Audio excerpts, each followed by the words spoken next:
নমস্কার বন্ধুরা, দীপালি পাল কুকিং চ্যানেলে আপনাদের স্বাগত। আমার আজকের রেসিপিটি হলো একদম হালকা পাতলা চিকেনের ঝোল। আমি এই রেসিপিটি কিভাবে তৈরি করলাম সেটাই আপনাদের সঙ্গে শেয়ার করছি। ভালো লাগলে অবশ্যই লাইক, শেয়ার ও সাবস্ক্রাইব করবেন ও আমার পাশে থাকবেন। দেখে নিন বন্ধুরা, আমি কিছুটা চিকেন ভালো করে ধুয়ে পরিষ্কার করে নিয়ে জল ঝরিয়ে নিয়েছি। তারপর তাতে দিয়ে দিচ্ছি 4 চামচ পরিমাণে টক দই। টক দই আমাদের শরীরের জন্য খুবই উপকারী, আর গরমকালে তো অবশ্যই টক দই খাওয়া প্রয়োজন। তারপর দিয়ে দিচ্ছি ছোট চা চামচের 2 চামচ নুন, আর দিয়ে দিচ্ছি পরিমাণ মতো হলুদ গুঁড়ো।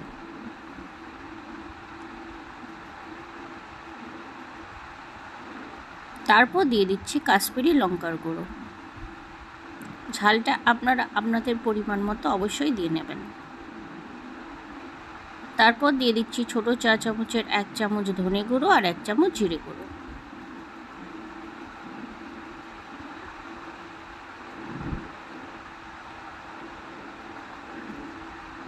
সমস্ত মশলা দিয়ে দেওয়ার পর আমি চিকেনটাকে খুব ভালো করে মাখিয়ে 1 ঘন্টার জন্য রেখে দেব। তার সাথে দিয়ে দেব 1 চামচ আদা, রসুন আর কাঁচা লঙ্কার পেস্ট।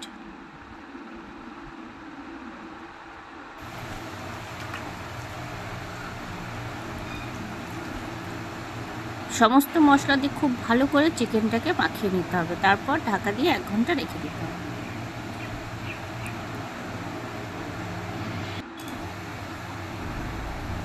মাংস ম্যারিনেট করা আমার হয়ে গেল। তারপর আমি উনুনে একটা কড়াই চাপিয়ে দিয়েছি। তাতে দিয়ে দিচ্ছি 3 চামচ মতো সর্ষের তেল, আর নিয়ে নিয়েছি কিছুটা পরিমাণে আলু আর গাজর। সেগুলোকে নুন হলুদ দিয়ে ভালো করে মাখিয়ে নিয়েছি।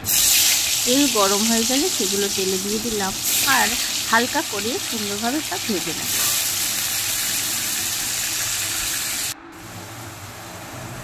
দেখুন বন্ধুরা, গাজরটা হালকা ভাজা হয়ে গেছে। এর চেয়ে বেশি ভাজলে গাজরের রঙটা নষ্ট হয়ে যাবে, সেই জন্যই আমি হালকা ভেজে গাজরটাকে আগে তুলে নিচ্ছি। তারপর আমি আলুগুলোকে আরেকটু লাল করে ভেজে নেব।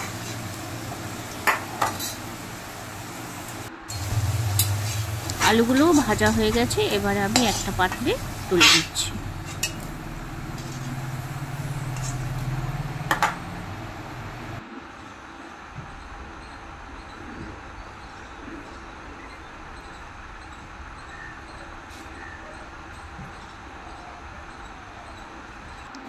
তারপর তেলে দিয়ে দেব আমি 2টো তেজপাতা আর গোটা গরম মশলা।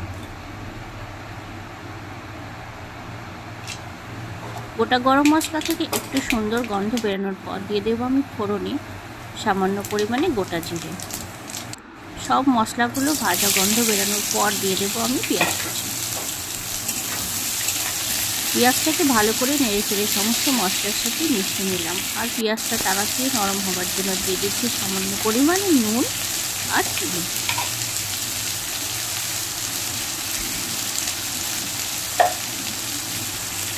আমার এই ভিডিওটা স্কিপ না করে পুরোপুরি দেখবার অনুরোধ রইল, তাহলেই আপনারা বুঝতে পারবেন কীভাবে এই মাংসের ঝোলটাকেও হালকাভাবে রান্না করা যায়। পেঁয়াজটা একটু নরম হয়ে আসলো, তারপর তাতে বাকি আদা, রসুন, কাঁচা লঙ্কা পেস্টটা আমি দিয়ে দিলাম। দিয়ে ভালো করে একটু নেড়ে চেড়ে সব কিছু ভেজে নেব, যাতে আদা রসুনের কাঁচা গন্ধটা চলে যায়।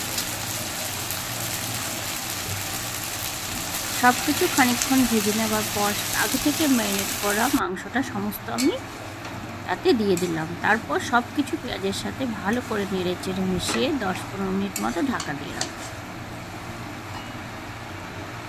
আপনারাও এই গরমে এইভাবে একবার চিকেন কারির ঝোল রান্না করে দেখবেন, আপনাদেরও খুব পছন্দ হবে। আর ভালো লাগলে অবশ্যই আমাকে কমেন্টে জানাবেন।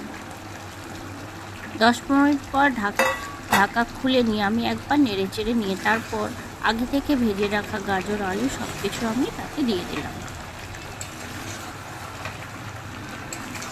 সব কিছু দিয়ে দেওয়ার পর ভালো করে নেড়ে চেড়ে এবারে কষিয়ে নিতে হবে।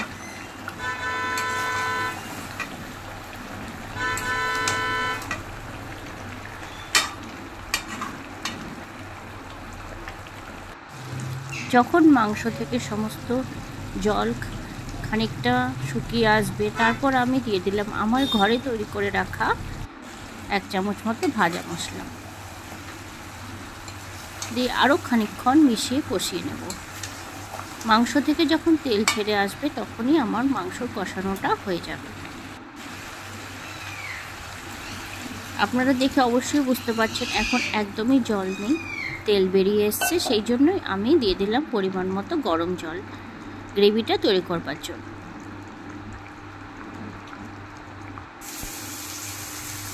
ফুটে উঠলে আমি মাংসটা উনুনটা বন্ধ করে নিয়ে আমি একটা পাত্রে নামিয়ে নিয়েছি।